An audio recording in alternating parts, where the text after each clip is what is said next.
muito engraçado.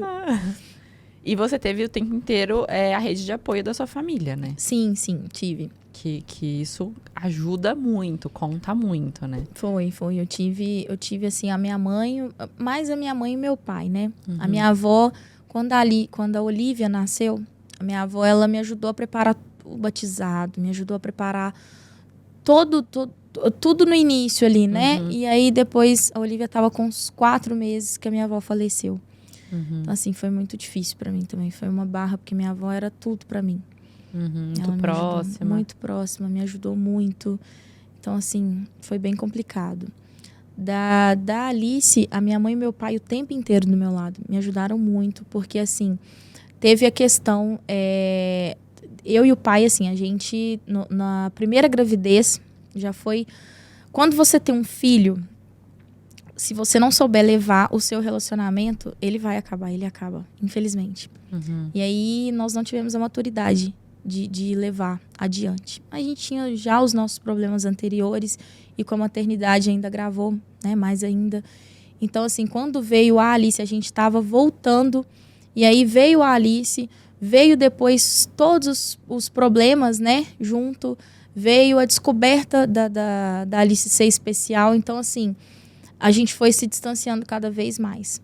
E aí eu vi que dentro de casa eu tinha o próprio preconceito com a Alice.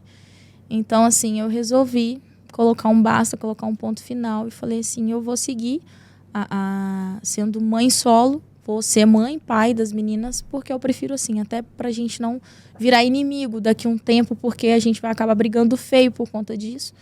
Então, assim, né, a gente se separou por X questões, mas também isso pesou muito. E aí, seus pais ali sempre presentes. Sempre. Pra te dar o suporte todo ali. Você é filha única? Sou filha única. Filha única. E aí, até hoje, né? A gente tá falando do passado, mas eles ainda até hoje são sua rede de apoio, né? Que estão lá com as meninas, enquanto você tá aqui em São Paulo. Trabalhando Com certeza. Tudo mais. E a gente falou da amamentação, a gente falou do puerpério. E a gente falou essa questão do profissional, mas eu acho que uma coisa que e até do relacionamento, mas uma coisa que a gente não falou também é que a maternidade, ela mexe com a mulher como um todo, né? Então, assim, ela mexe nessa questão do profissional. Então, tem mulheres que pausam a carreira ou que mudam de carreira, né? Pós a maternidade, que falam, nossa, o que eu fazia antes não faz mais sentido, ou porque eu quero ter mais tempo.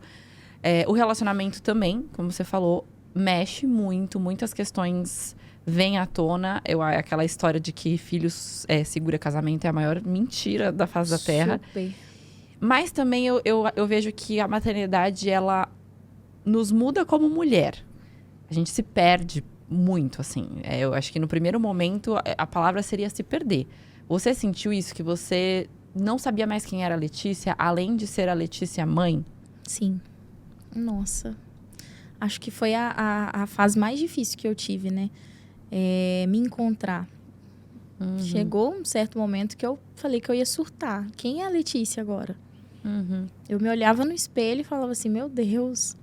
Eu não cuidava de mim mais. Eu só pensava assim, eu tenho que trabalhar, eu tenho que fazer isso, eu tenho que trazer isso para as meninas.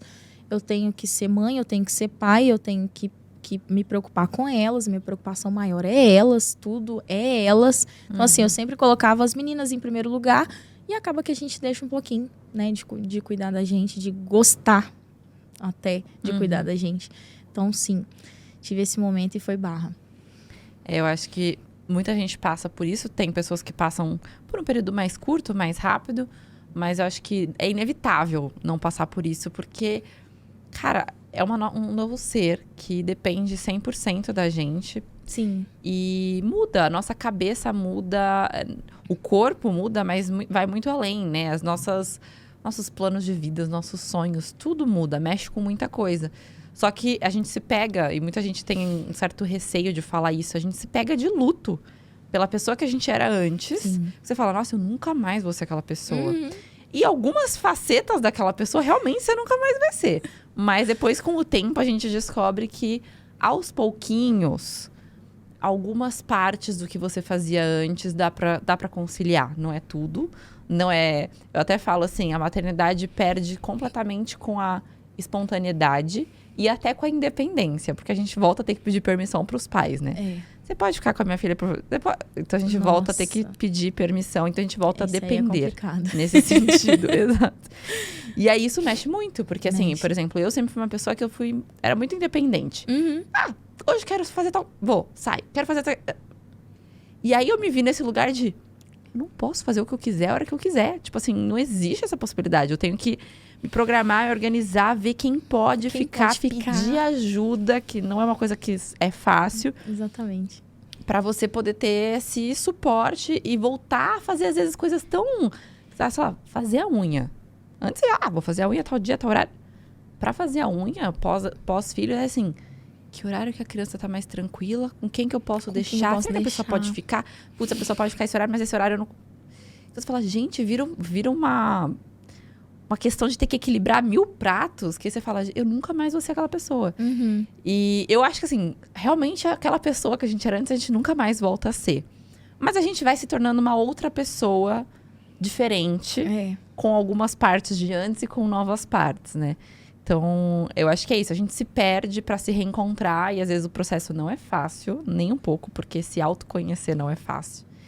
E leva muito tempo, e é isso. Eu falo, gente, tem dia que eu falo, eu não vou me arrumar, mas a minha filha tá impecável, né? Porque a gente pensa neles. O que é melhor para as nossas filhas? É isso, é aquilo. O que é melhor presente para ela? A gente tá ali, não tomou o banho ainda do dia, mas a criança tá nos horários, impecável. Então, a gente faz muito isso. E não que é errado colocar os filhos em primeiro lugar, mas é que se a gente não cuida da gente, ninguém cuida, né?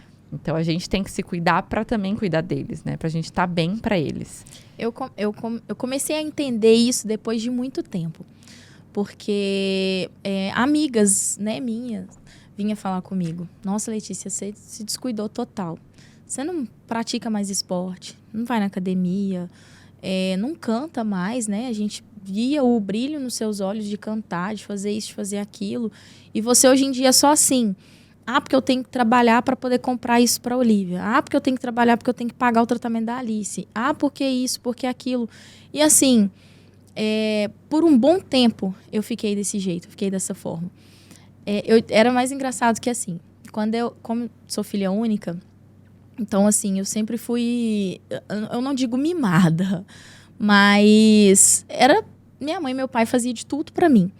E aí eu tive aquele pensamento de tipo assim, poxa vida, eu sempre tive tudo, por que eu não vou fazer tudo para minhas filhas também? Por que eu não vou fazer isso também?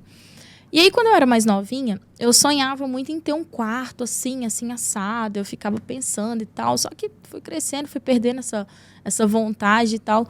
E aí quando eu tive as meninas, eu me vi de novo, nesse momento eu falei assim, caramba, eu quero fazer o quarto do jeito que eu vi há anos atrás que eu queria para mim. E aí eu estava trabalhando na época, com um plano de saúde, e eu era batendo de porta em porta. Um sol de rachar todo santo dia na cabeça, e eu batia de porta em porta. E aí eu lembro que eu tinha feito orçamento das caminhas montessorianas, papel de parede, todo assim, um quartinho bem lindo, bem fofo mesmo. E aí eu tinha feito orçamento de tudo, e eu falei assim, olha, se eu ficar sem gastar o dinheiro do meu almoço durante tanto tempo, eu vou conseguir comprar uma das caminhas, vou conseguir fazer isso, fazer aquilo e tal. E aí eu fui me sacrificando desse jeito. E aí eu parei de almoçar durante um tempão. Eu fazia lanche para guardar o dinheiro do almoço, mais o dinheiro que eu recebia, né, do meu trabalho. E aí eu foquei em bater metas, porque se você batesse meta, você ganhava um valor muito mais alto. E aí eu foquei em bater meta.